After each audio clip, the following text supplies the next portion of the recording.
Hey guys, what's up? Welcome back to my channel. Oh, the birds are saying hi too. Welcome back to my channel. It is Drew here from Lone Fox. I hope you guys are all having an amazing day so far. As you can see, I'm outside. Okay.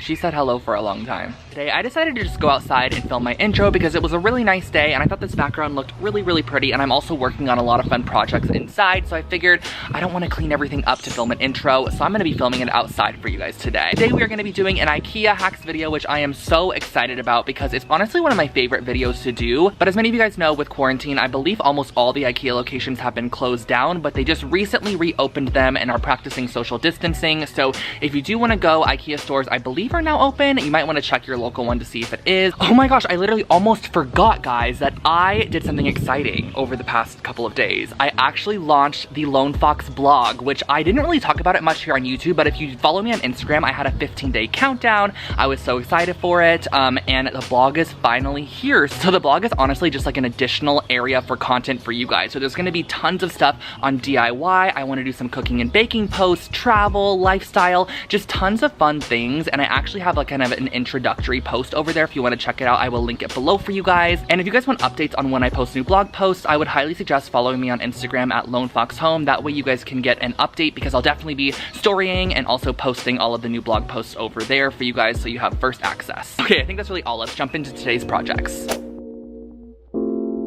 For this first project, I'm going to be using the Sim Risham light fixture from IKEA. This is a tabletop light, and I believe it's around $29, and I also believe it is newer. They do also make this in a floor version as well, but I pulled out some of my marble contact paper, and this one kind of has a funky marble pattern on it. It has more of peachy tones, pink tones, and I cut a piece that was large enough to cover the top surface of the base, and I cut a slit down the middle because we're going to want to wrap this around the cord. As you can see here, I'm going to use that slit to be able to slide it through the cord space, and then make sure that those pieces on the opposite side that we did cut just match up on the other side. And the seam is almost going to be completely unrecognizable, so do not worry about that at all.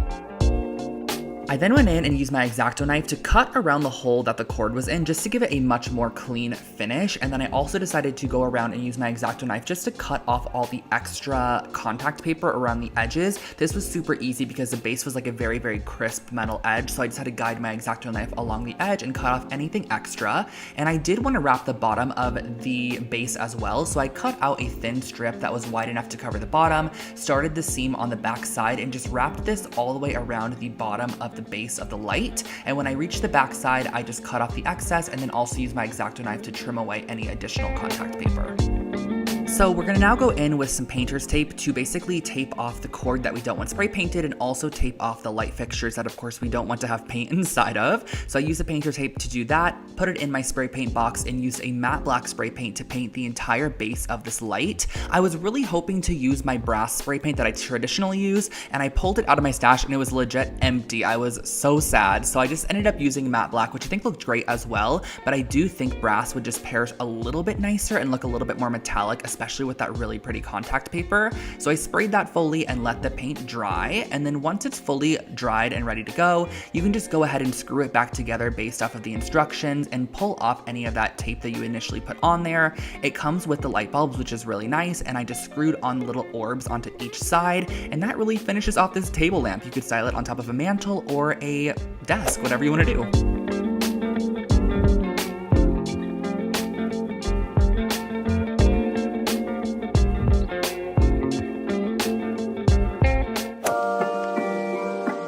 For our next project, I'm going to start off with the Trampa doormat from IKEA, and I found this idea on TikTok and I've been searching for it for over an hour prior to this voiceover, and I cannot find it at all. I believe I saw it about maybe a year ago or so, but basically the girl flipped the doormat over and created a half circle shape, which is going to be the base of our rainbow, and I'm using some utility scissors to cut this out. But if any of you guys have seen this on TikTok, please let me know who created it originally, because I would love to give credit to her, but the idea has just been stuck in my head for so long, I really wanted to recreate it. So the great thing about these doormats is you can cut them to whatever shape you want them to be, and then I'm using a 1/2 inch masking tape to go around the entire exterior edge, and we're gonna then go in and kind of create our rainbow arches on the inside. And you can vary the width of this. You can use a 1 inch wide tape, you can do a 3 inch wide paint section, however many stripes you want to add. It's totally customizable, and the colors are also customizable as well. So I started off with this really nice tan acrylic paint,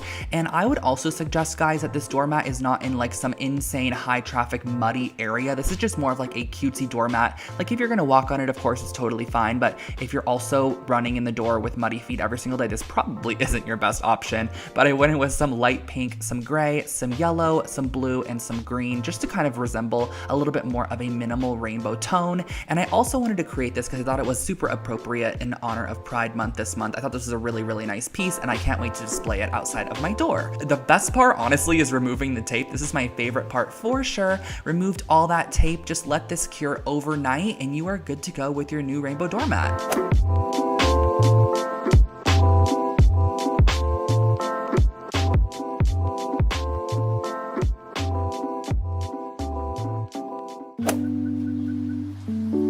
Here is the simplest project of the video. I'm starting off with the Mammoth stool, which is a children's stool. It's just a plastic stool. It cost $7 at IKEA, and I assembled it. And all I'm going to be doing this stool is spray painting it with 2 generous coats of the terracotta spray paint I've been featuring on my channel lately.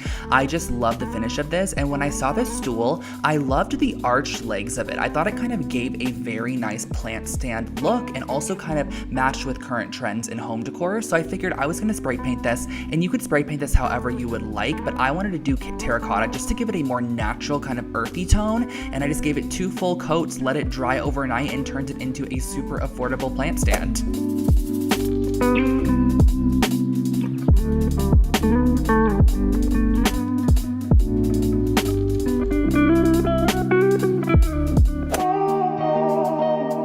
And for our last project, you know I had to save my favorite one for last. This is the Ivar cabinet from IKEA, and I'm using this as a base, and it is essentially just a simple pine cabinet with some shells on the inside, and I believe that these are traditionally meant to kind of create your own storage solution, but they're also super DIY-able and customizable because they're just a simple pine wood. So I assembled it based off of the instructions, which I'm sure a lot of you guys know how IKEA furniture goes, and then I purchased a set of, like, I guess they're feet braces. I don't know the exact term of this, but I screwed them onto the bottom, and then I screwed in these wooden legs that I also purchased on Amazon. So I'm going to link below the braces and the legs, which you can purchase on Amazon. It kind of has a very mid-century look, and I used my early American wood stain from Varathane to stain the top 2/3 of this cabinet because I really wanted to give it almost a color blocked effect, but I didn't want the super light pine wood on the top. I kind of wanted something a little bit more warm and a little bit more deep because I'm actually going to be giving this to my dad for Father's Day.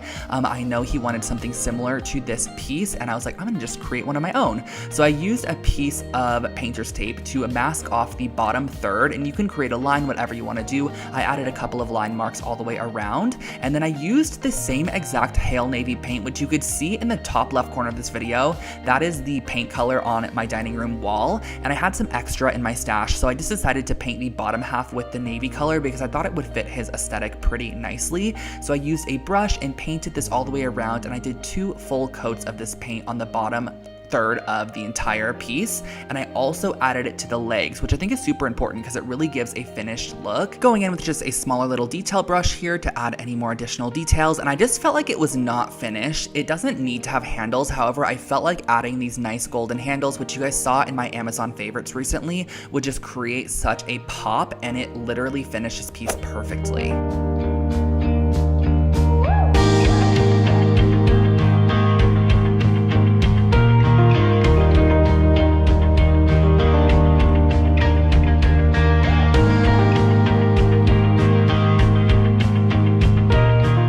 Alrighty, so those are my projects for today. I hope that you guys enjoyed this IKEA hacks video. I really love the outcome of all of the projects. But yeah, guys, I think that's all for today. I hope that you enjoyed this video. And also, guys, don't forget to check out the Lone Fox Journal. I will link it below for you, and read that introductory post. It's called A New Chapter, and basically I talk about kind of how I started social media, how I got into blogging first back in almost 2010. It's been a long time, and how I transitioned that into my YouTube channel, my Instagram, and kind of like the rise of Lone Fox. So I give a lot of details on a lot of stuff I haven't really talked about in the past. So definitely check out that post below, and don't forget to follow me over on Instagram at Lone Fox Home, and subscribe to my channel here for brand new content every single week on home decor and DIY. But that is enough shelf promotion. I will let you guys go. Have an amazing rest of your day. Bye, guys.